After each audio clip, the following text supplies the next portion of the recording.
All right, can you all hear me good? How you doing? It's a little bit like a buffet, right? Because you get like fed all these different meals from all these different dietary traditions, and then at the end of the day, you got to figure out what you're supposed to eat, right? Not so easy. What? Yeah, here we go. So, and I think what you'll find about Ayurvedic medicine is it kind of glues it all together. It's the science of life, right? So it's about how to live your life in harmony with these really natural cycles. I mean, birds fly south, whales migrate. Everything in nature is really connected to these cycles, right? So we are too. And I want to talk about how we can connect and maybe how we don't connect to these cycles, which is really important, I think. The thing that I wanted to start by saying, the thing that really got me excited about Ayurvedic medicine in the beginning was that it wasn't just about the body, that it was a system of medicine that really understood everything, particularly the mind. And it's this crazy mind of ours, really, that gets us into trouble. You know, the mind is something that drives us into exhaustion and beats away at the physical body and creates a level of physical density where the body becomes dense. And the whole point of Ayurvedic medicine, remember, Ayurveda means, Ayur means life and Veda means truth. So the whole point of Ayurveda is to get the truth out of your life. That's what Ayurveda is about. So the whole point of Ayurveda really is to remove the physical density of your body, make it function good, make your digestion function good, and then have the clarity mentally so you can see what your crazy mind has created for you, evaluate it, whether it's working or serving you today maybe it did as a child when you were 3, 5, and 10. Some of these patterns of behavior you created to feel safe and secure, they worked when you were 3, 5, and 10. But are they still working today? Or am I remotely making the same dumb decisions, doing the same dumb stuff over and over and over again in my life? Is that what I'm doing? That makes sense? When people come to our clinic in Boulder, I mean, we're always looking at how this crazy mind created patterns to feel safe and secure that impact how we think and function as an adult. And do you think that has an impact on how it bangs away at your physical body? Yeah. Absolutely. There's an old saying I want you to remember that I love. It's my favorite these days. And it's that to the extent that something affects you is to the extent that it's your karma. That's the saying. I am not a big fan of like karma, bad karma, you know, suck it up. You know, what are you going to do, right? It's just your bad karma. I don't like that. Karma means action. So reset, to the extent something affects you, it means it's your opportunity to take transformational action and free yourself from being a version of yourself that you don't even like. You become another person that you don't even like. How many of you feel like you become another person? That you're projecting on the screen a version of yourself that you don't even like. How many of you love your husband or your spouse or your partner? How many of you hold back loving your husband, spouse, or partner? How many sometimes say to yourself, boy, if my husband or my wife or my spouse or my partner would do a little bit more of this or a little less of that, I would love them so much more. How many say that? So why do you wait for them to change so then you can be your happy, wonderful, go-lucky self? Why do we have to wait for them to change? Because guess what? They may never change. And you never get to be your wonderful, happy, go-lucky, loving self. You get to be this version of yourself you don't even like. Right? That make sense? So I had a patient, she came to our clinic to do these Ayurvedic treatments, and it's a retreat. You do these two and a half hours of Ayurvedic massage, and you do 3 to 5 hours of yoga, breathing, and meditation, these Ayurvedic self-inquiry, psychological exercises, and you just disarm your protective nervous system. And she came in and she said, my husband smokes pot every day for the last 10 years. My house is a disaster. There's trash everywhere, garbage everywhere. The lawn is never mowed. The sprinklers are broken. The rock walls are falling. The fields aren't mowed. It's a disaster. And I said, do you love this guy? And she said, yeah, I love him. Yeah, I love him. And I said, then if you really love him, I'm curious to know what it is you love about this guy. I said, why don't you write him a love letter for me and tell me everything you love. You make a list of all the things you love about him. Don't give it to him, just write it. And when you write the letter, ask yourself, how does it make you feel to write that letter when you're writing it? How do you feel writing it? She did it, came back the next day, and I said, so how did it go? And she goes, it was very hard. I'm so used to screaming at him to clean the house and fix this, and he doesn't stop smoking pot and get a life and get a job. I take the kids to school. I pick them up. I make all the money. He does nothing. Well, I'm like, wow. I said, so how did it feel when you finally got to writing this letter? And she said, you know, it felt really good. It felt really nice to just feel the love that I have for him. I said, so what you're telling me is that you spent 10 years yelling and screaming at this guy to change. You decide to go underneath that, write a love letter about the truth of the relationship, that you love him, right? And you did that. You felt great. Everything you've been waiting for him to fix the house and get the yard cleaned up and do all this stuff, then you could be happy. You got that writing a letter in about a half an hour. He had nothing to do with it. And she goes, yeah. I said, so let's make this letter a template of the truth of the relationship. Let's take it into action. I can't have you screaming and yelling, because she was local. She'd go always back and forth during her treatments. I said, I can't have you screaming and yelling during these treatments. So every time you go home, I want you to look at your letter before you go in the house or drive in your disgusting, trash-ridden driveway. And I said, when you're going down the driveway, you look at your temple of the truth and then begin to act on those things that are true about the relationship, things that you love. She goes, oh my God, really? I said, yeah, what do you have to lose, right? Just go and just love them. Just hug them and tell them you love them. Forget about the trash and don't look at the sprinklers and the walls and everything. And she did it. True story. 4 days later, she came back in my office. She sat down and she said, John. I said, what? She goes, it's a miracle. I drove home last night and the fields were mowed. The rock walls repaired, sprinklers working, dogs fixed, trash picked up. I haven't seen my house look that immaculate in 10 years. And I said, really? She said, unbelievable. I said, how did you feel loving him in these last 4 days, not yelling and screaming? Because, you know, it was so nice not to yell and scream. You know, it was just like, it felt really good. I said, how do you think he felt being loved by you? And she said, I don't know. Good enough to clean the house? I don't know. I said, I think he felt safe. Safe, he wasn't going to get yelled at. He didn't need to smoke pot and hibernate. He was willing to take a risk to let the delicate petals of his flower open and let a more true, real version of himself out. And when he let that version of himself out and you let that loving version of yourself out, we had a communion based on true love. Not you loving him because he's going to love you back. You didn't expect him to actually do any of that, clean the house, fix the yard. None of that was expected. You just loved him because you loved loving him. That's why you wrote the letter, because it made you feel good to write the letter and love him, right? We feel good when we love, not when we get love. We think we want to get love, but we really feel good when we actually give the love. And that's what you felt. You felt wonderful and expanded like the sun, giving your light and your love to your husband. He felt the warmth of your sunlight, his petals open, and you had a communion based on true love. It's an eternal, amazing relationship based on truth. And when he now turns to his kids, instead of being the pot-smoking dad who doesn't feel good about himself, right? He gives himself fully to his kids, and the kids feel safe in dad's true love. They feel safe enough to open up the petals of their flower, and they feel safe enough to be themselves in their world with their kids instead of being affected by peer pressure and things like that, right? So now they're willing to take a delicate version of themselves out into the world and be who they truly are. Ayurveda, the truth of their life is expressed. You with me? And then those kids give it to their kids, and guess what we do?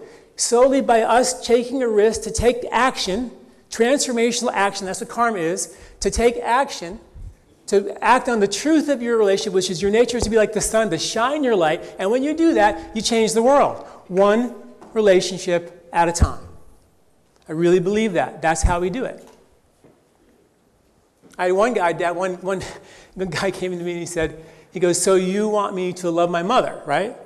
And I said, yeah, why don't you love her? He goes, well, if I love her, she'll move in with me. So I can't love her. I got to push her away. I got to just push her away. And I said, maybe your mom feels that you're not loving her, and she just wants to be loved by you. And the more that you don't love her, the more she clings and claws, try to get your love. So it feels like she wants to move in with you, but she just wants to feel your love. I said, what if you just gave yourself fully and loved her? Maybe she'd feel safe in your sunlight. She'd let a delicate version of herself out, and she'd be able to communicate with you directly, heart to heart, and have a love that's based on true love, not based on the need to live with you. And he goes, you don't know my mother. You got my point? Ayurveda, see what happens is, though, we're so dense, our bodies are so heavy, that we don't have the clarity to know what to do. That's why Ayurveda was invented. That's why it's here. It was a system of medicine to get the body functioning well, so then we could have the clarity to get on the path of making spiritual progress, growth in our life, to be happy, content in your life, to live a life that's based on love versus control and constriction and being mean and resentful to other people because they're not the way I think they should be. Isn't that a beautiful science? It's hard to argue with that, right? So 95% of the serotonin in our body is produced in our gut. So all the stress that we have because we had to morph ourselves into a version of ourselves that's protective as a child, all that stress we endured as kids, every time we got hurt feelings, every time someone took away a toy, every time we got disappointed at Christmas time or birthday present time, every time we got hurt feelings, guess where we process that? Our gut. And Ayurveda has been saying for thousands of years that the intestinal tract is where we store and source our nervous system.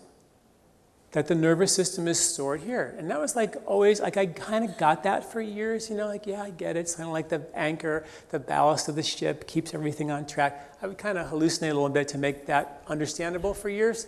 Then when I found this research that's recently been done, and they found that only 5% of your serotonin is in your brain at any given time, only 5%, the rest of it's in your gut. Your gut manufactures the serotonin and other neurotransmitters to help you cope with stress, be happy, deal with situations. It stores it and it delivers it. It's all about your gut. So in Ayurveda, we're all about the gut. We're all about how well you digest. So one of the first rules about making sure you digest good is you can't avoid hard to digest stuff and call it a day. In other words, if you say, well, I don't eat wheat because it's bad for you. I don't eat dairy because it's bad for you. I don't eat greasy fried food because it's bad for you. I don't eat soy and hard to digest nuts and whatever, things that we know that are hard to digest. And you avoid all those foods and then I feel good, have we finished the job? How many of us avoid wheat and dairy because we know it's bad for you? I mean, in Boulder, Colorado, right? You can't find gluten anymore. Matter of fact, you get ticketed if you eat something. If you're caught eating like a gluten-rich bread or something like that, you get a ticket. They cite you. So you're eating gluten without a license and inside the city limits, not allowed to eat gluten in Boulder. It's Boulder, right? We're healthy in Boulder. But it's really crazy. They suck out all the nutrition out of this bread and they give you this gluten-free cardboard and this is healthy for you. I don't think so. I think what Sally Fallon was talking about was so right on. I think that when you look at Ayurvedic tradition and eating fats and things, in traditional cultures weren't afraid of that. And I think there's a lot of similarities. The organ meat thing, have a hard time with that one, personally, to eat that. Now, I'm not saying it's not right. I just don't like to swallow it. But I think there's a lot of similarities, and she's brilliant, and I think there's a lot. When you look at traditional systems and cultures, it's gonna present a level of logic, and that's what Ayurveda, I think, presents. How many of you don't go to the bathroom? Good. How many of you have to take some herbal laxative or some herbal this, or eat a lot of vegetables, or do this or that, the other thing to go good? How many of us? Okay, now it's to be. I ask my patients, how do you digest your food? And they go, how's your elimination? And they go, fine. It's all fine. It's good. It's fine. I said, fine means freaked out, insecure, neurotic, and emotional. So fine is really not a good enough answer. How is your elimination? Do you need to do anything to make yourself go on a regular basis? Well, yeah, if I don't take my fiber, if I don't take my herbal laxatives, I don't eat this, my magnesium, I don't stand up on my head for like 30 minutes before I wake up. I mean, just crazy stuff people do to go. I have one patient, bless her heart, I swear to God, true story, she's a good friend of mine. She won't go unless she sits in front of her computer for 20 minutes.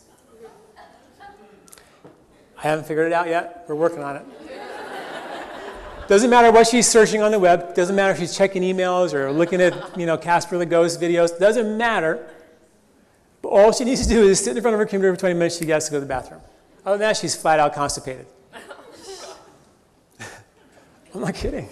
I couldn't make that up. So, what does that mean? For us to be satisfied with our digestion, I'm not saying you should eat wheat or should eat greasy fried food, but I'm saying if you can't eat those and you have symptoms, that is your body telling us that something's wrong. If I don't eliminate good, something's wrong. Something's not right. So choose the diet that you want because it's healthy for you. That's all fine. We'll talk about that. But more importantly, can you digest the hard to digest stuff? So let's take a little journey through the digestive system. Does that sound good? Yes. And let's see if we can troubleshoot it for ourselves and see how we're doing, all right? So in your intestinal tract, you have these little villi, right? These little finger-like projections. And they're supposed to be happy and free and doing their thing, right? But then we have stress. Oh my God, all this stress and this worry and bad stuff's happening. And the intestinal tract goes, ugh. And it contracts. And the intestinal wall dries out. And now you get constipated. Even as a kid, you get constipated. So you take things to get you to go, right? And those things that get you to go irritate the intestinal wall, like senna tea and laxatives, and magnesium sucks the water off your gut. We think it's such a great thing to take, but really it's a dehydrating agent that sucks water, gets water in the stool, and you go good. Eventually it can suck the minerals and the water off your gut wall, end up dehydrating you, making your intestinal tract even more dry and even more constipated, driving this thing even more chronic into your body. So that's not long-term the best solution, is it? All these herbal laxatives are oftentimes irritants. They irritate the bowel. The bowel goes, whoa, it contracts, and then desensitizes itself to those irritants. So when the food comes in, the body goes, I don't even feel it. I am so numb from all those irritants. I don't feel anything. I am just numb to the world, right? So that's not a good plan either, is it? So what happens is the intestinal tract produces reactive mucus, and the reactive mucus lines your gut. Makes your stools a little bit loose. So maybe you started out constipated, now you have looser stools and you think you solved your problem. Or when you went from dry and you're somewhere in the middle and everything's going good, and in 5 years you get loose stools. Or you actually ever see mucus in your stool. How many of you actually see? You don't have to answer that. But you're not allowed to ever see mucus in your stool. Right? If you do, email me. Got to fix that. Not allowed to do that. Because that means we know for a fact your villi are flattened out in that mucus. And that means your ability to absorb nutrition, fats, essential fatty acids, minerals, vitamins, all that's going to be compromised. And what's worse is your ability to absorb fat or toxins, chemicals, heavy metals, environmental pollutants, those things that are fat soluble have to be absorbed through your intestinal wall into your lymphatic system. It's your your lymph system surrounds your intestinal tract. So here's your intestinal tract, right? On the outside of your intestinal tract is all this lymph. It's called gut-associated lymphatic tissue. It's where 80% of our immune system lies. 80%, it's right there. So any weird thing gets through my digestive system, it gets through my intestinal wall, my lymph system's ready to hammer it with white blood cells. It's a really cool idea. So wherever you have skin, this skin, my digestive intestinal wall is skin, epithelium. My respiratory tract is lined with skin, epithelium. My arteries are lined with skin. My heart's lined with skin. It's all the same stuff. Wherever you have skin in your body, which is a lot of places, you have right underneath it an associated lymphatic tissue. So your immune system is ready to pounce. If anything weird gets through my skin, there's a thing called the skin-associated lymphatic tissue, or SALT, that's ready to deal with anything that gets through. I have respiratory lymphatic tissue, mucous membrane lymphatic tissue. I've got gut-associated lymph. I have salts, alts, malts, all these alts. Really important that system is functioning well for us. Now, in Ayurvedic medicine, the lymph system is the first system that we evaluate, because it's the drains in your body. Your lymph system, if something weird gets through your digestive system, it goes through your gut and ends up in between the cells, the lymphatic system's job is to suck all that weird stuff out between your cells. One of my teachers called it sand between a bag of oranges. So remember this visual, right? You have a bag of oranges, one of those net bags, right? And there's all sand in between. The oranges are your cells. And all the sand in between those cells is your congested lymphatic system. And if you have a congested lymphatic system, guess what you're going to feel? Tired, sluggish, exhausted. Skin will be an exit ramp for those impurities. You might get rashes or acne or eczema or psoriasis. You'll have your wrists, your fingers, your rings might get tight on your fingers. Ankles may swell. Hold on to more water. Bloat around your belly. Allergies, sinuses, sore throat, swollen glands, headaches. Joints, the body will dump the junk, the toxins into your joints. Your joints will become stiff and achy. First thing in the morning when you wake up, you hardly can move because my lymph is so congested because it's been sitting there still all night, and I wake up feeling stiff. How many feel that? That's your lymph system. It's not draining well.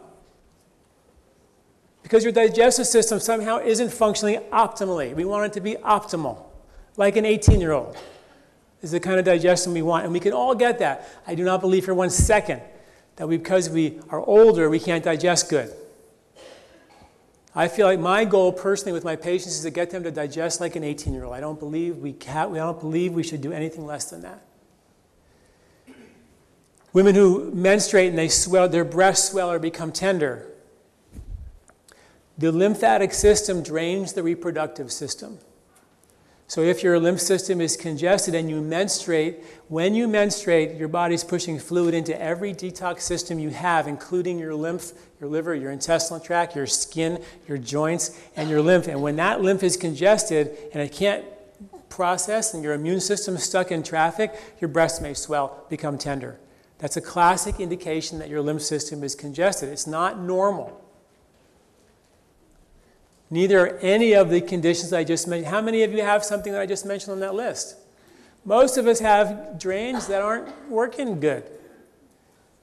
We go to the doctor, and the doctor says, we checked your blood, and your cholesterol levels are high, Mrs. Jones, and therefore we need to give you an agent to lower your cholesterol, and then you should be better. Better because your blood shows you have less cholesterol. Not better because you feel any better.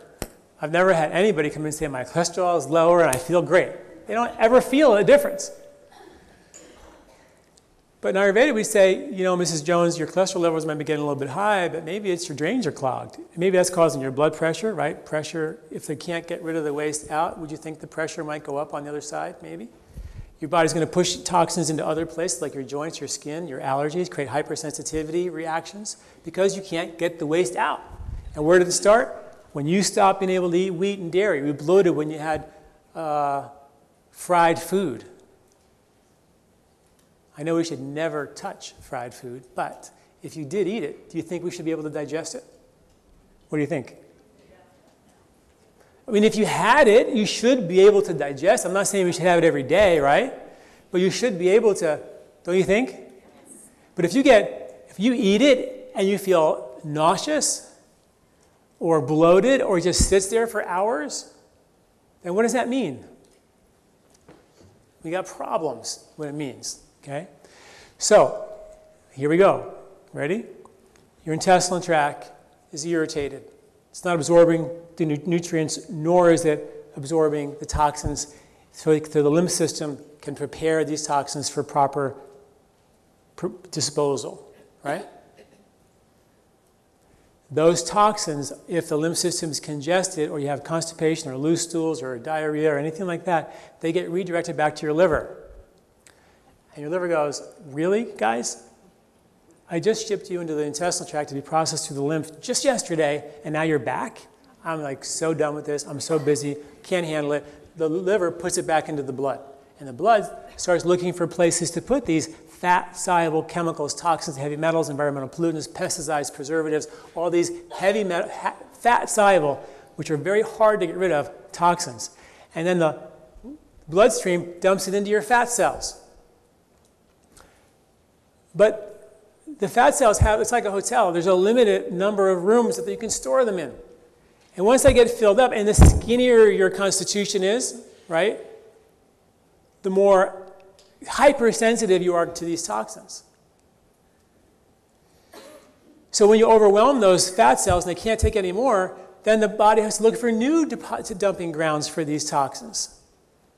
And one of the more common places is your brain tissue. So now they're finding heavy metals in people's brain tissue. And that affects cognitive function, memory, and stroke. Issues that may not happen to your 50, 60, 70, 80 years old. We're talking about Parkinson's, Alzheimer's, all these neurological conditions may be due to a digestive system that went south 20, 30 years ago when you started getting bloated, when you started eating wheat or dairy. I had one guy, his belly was out to here, hard, like just, big guy with a big belly out to here. And I said, how's your digestion? He said, fine. I said, really? I said, I don't think it's fine. I can't imagine you could be that. And he goes, you can set your clock by it. And I was like, really? He had one of those Ayurveda constitutions that had a little, we call it pitta, a little fire. I was like, really? So I said, so you're telling me that you have perfect bowel movements? Yep. And you can digest anything? Yep. I said, I'm telling you, I guarantee you that all this is not fine digestion. There's something wrong. You got a great constitution, you're able to handle it, act like nothing's happening, but this is unacceptable. This is going to take you out. You have inflammation in your gut, and that's what takes us out as we get into our 50s and 60s is inflammation, right? We've all heard that word. And that happens inside your intestinal tract, and that's where we got to start fixing it. So what happens is your liver, when it gets all these toxins, dumps it into your bloodstream. Your liver becomes congested. Your bile becomes thicker and more viscous. It literally becomes sludgy. And then the bile ducts that take the bile into your small intestine become sludgy. The pancreatic duct dumps into the small intestine. They use the same tube. So if you get all sludgy in your bile ducts, guess what your pancreatic ducts are like? Sludgy too. So now you affected your ability to metabolize fats and blood sugar and digest other foods like proteins and carbs. The whole digestive system becomes weaker. Now your stomach produces acid, right? And the acid gets dumped into your small intestine. And your liver and your pancreatic ducts are supposed to pump a lot of enzymes and bile to neutralize that acid, right? But what if you don't have that much bile flow because it's viscous and congested and sludgy? Your pancreatic ducts are congested. You're not producing that bile flow. What happens to the stomach acid? The stomach will not dump that acid into your small intestine unless there's adequate bile flow. So no bile flow means, oh, if I eat greasy fried food, I feel really sick and nauseous and I feel yucky. It just sits there. I don't feel very good. Anybody have that? I avoid fatty food. I don't eat any fatty food. Number one cause of gallbladder disease in America is a low-fat diet. Because the gallbladder never gets functional. We don't actually use it anymore. We've been told, the fat's bad for us. So we avoid all fats except for some good ones. We have them in minimal amounts. It's not great. The bile gets sludgy. And one study showed that 46% of the people with pancreatitis had thick, sluggish, viscous bile. So the gallbladder will affect your blood sugar. And some researchers really feel that that congested bile will ooze back up the pancreatic duct, cause the pancreatitis, and predispose to us to blood sugar issues and potentially, possibly, diabetes. You got to make sure you can metabolize those fats, because guess what? In America, there are these things called coal mine plumes, clouds that cover all of America that dump mercury on everything, everything.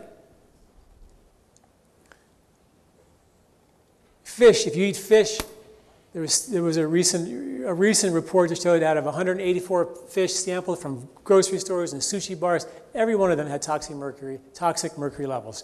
20% of the mercury, 20% of the sushi, and 20% of the tuna at a sushi bar, all of them had legal action levels of mercury, 20%.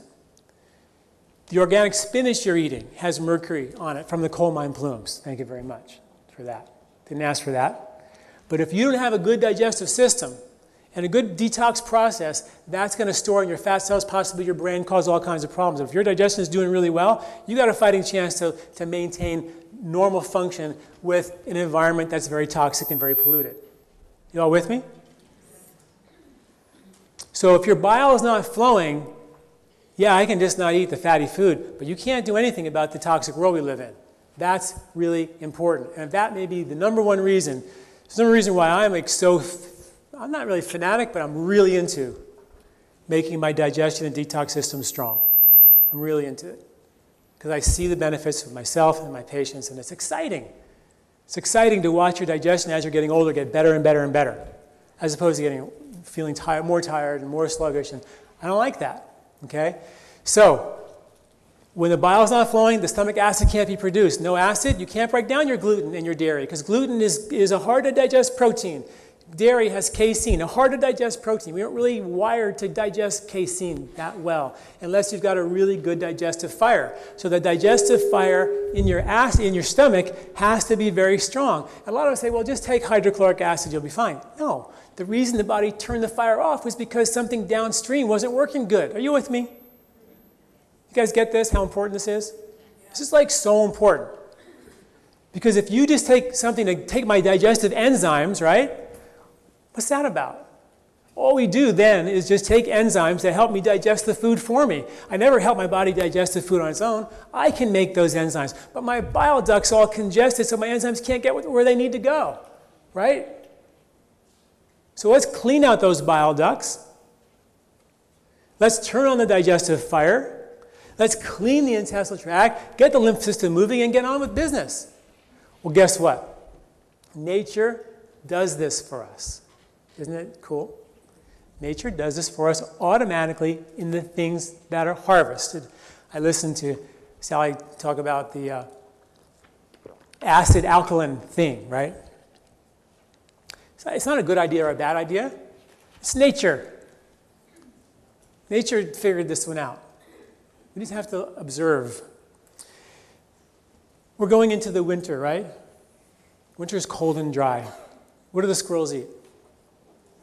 Nuts, right? Nuts are a very acidic food. High in protein, high in fat, very acidic. The more acidic the food, the more it penetrates, the more it drives, the more it nourishes. The more alkaline the food, what? The more it cleanses. The lymph system functions well in an alkaline environment.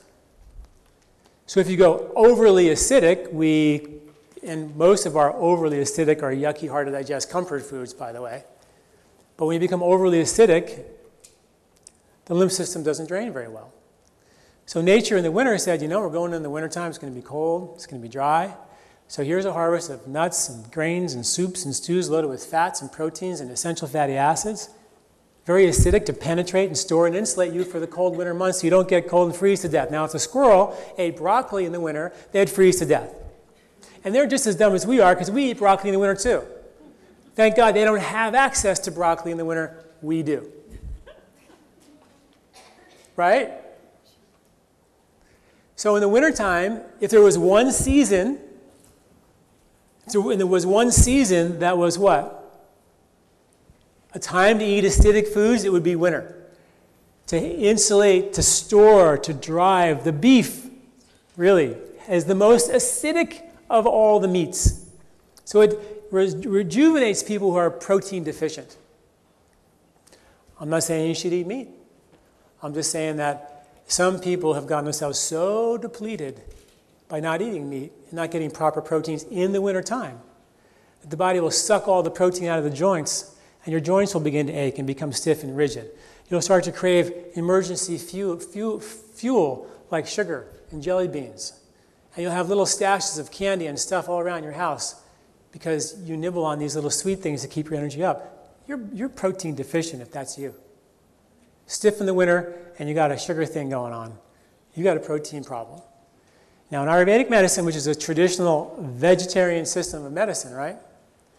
They say if you're protein deficient, eat red meat.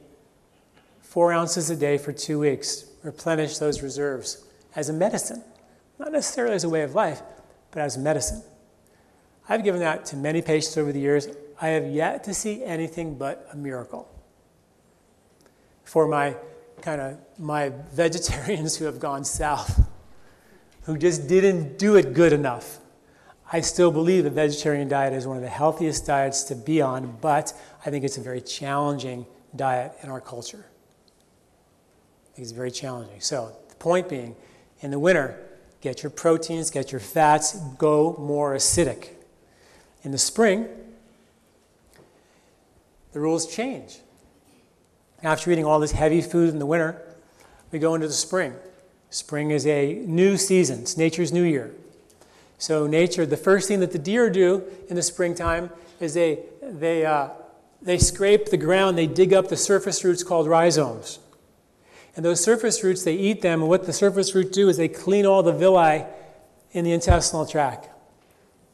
We used to have those roots in our diet, burdock root and dandelion, golden seal. We used to throw them in the soups and the stews in the early spring, because that's all we could get after a long winter of nothing, just eating elk jerky and deer jerky and venison, that kind of stuff, all we had, right? Raccoon, ribs, tenders, I don't know. There wasn't a lot to eat, right, in the winter. And it was either eat meat or die. That's how it was. Agreed? 100 years ago in Vermont in January, what did you eat? It wasn't spinach salad, guarantee you that. So we had this extreme acid time of the year where the body was deeply nourished with proteins and fats to the point where it was overwhelmed. And then the body wanted to get rid of that excess. So spring comes to clean all the yucky, heavy stuff off those villi and get them set up with those bitter roots to clean out the villi. And then what happens in nature as the deer eat those bitter roots, the next thing out of the ground as the snow melts and the ground thaws is those green sprouts. That fluorescent green, early spring green, that is loaded with chlorophyll. They nibble into those sprouts, which have 400 times the nutrition that their full-grown plant does, and they fertilize the good bacteria of those villi that were just cleaned out. Isn't that cool? And then the next thing that nature harvests after that is the berries, cherries, all these red strawberries, these things that come in late spring, that are loaded with red paranthocyanins, lymphatic antioxidants. These are the lymph movers. So we go from the bitter roots to clean the villi, the greens to fertilize, and then the berries and cherries to stimulate lymphatic flow so the lymph system can drain. And now the lymph on the outside of the gut wall, the gut-associated lymph, where 80% of your immune system lies, is properly processed. Now we've taken care of that. Isn't that great? Upstream, you have herbs like turmeric to help thin your bile. Turmeric is a rhizome. It's all been processed in early spring, harvested in early spring. Dandelion root, another bitter root for your liver, help get your liver functioning really well. Dandelion, as you probably know, has means in France. Do you know what the word for dandelion is in France? Pissenlit, right? And pissenlit means to pee in the bed.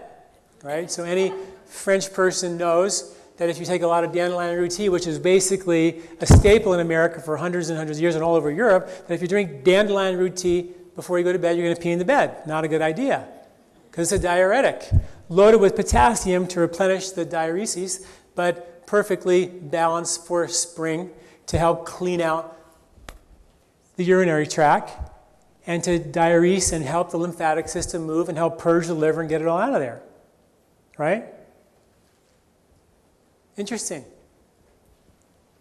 And then some Frenchman came over here and renamed the plant dandelion. I don't know how that guy's figured that out, because it was already named in France. I don't know where part of France this guy came from, because he named it another French name, dandelion, which means nothing except that's what it looks like.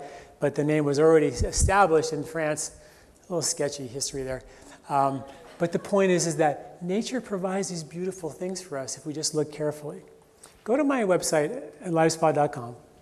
Go to the library, print out the grocery lists for winter, for summer, and spring. They're in a PDF format. You can print them out, put them in your purse, circle all the foods you like as we go into the winter, circle all the foods that you like, and eat them.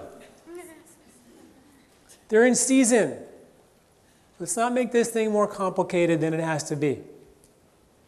If you like certain foods, then give yourself permission to eat them. Think about what you can eat more of, and let's stop thinking about what we should not eat. If nature harvested it and it's in season, eat it. Now, if your digestion is wacky and you can't digest wheat or dairy or gluten or certain things, we got to fix your digestion as well, for sure. And that's something that I do. That's something that's why I give you this list to fill out for my newsletters. I've written and done videos about this like insanely. Like, so much information is on the web with my videos and my articles, and I really love, because they're extremely educational about taking you step by step how to reset your digestive system and put it back on track. So if you want more to understand and help to self-help and self-treat yourself, it's all there on my web. Some of you probably have been there and you know. So I think it's a great service. A lot of my patients just love it. They eat it up. So if I'm making sense, read that. I also do phone consultations. People who are having trouble, and we're having difficulty. You need a little bit of support. But the main theme here is that we can do this ourselves if we learn about it. And I think we all need to learn about how to get this digestive system functioning well.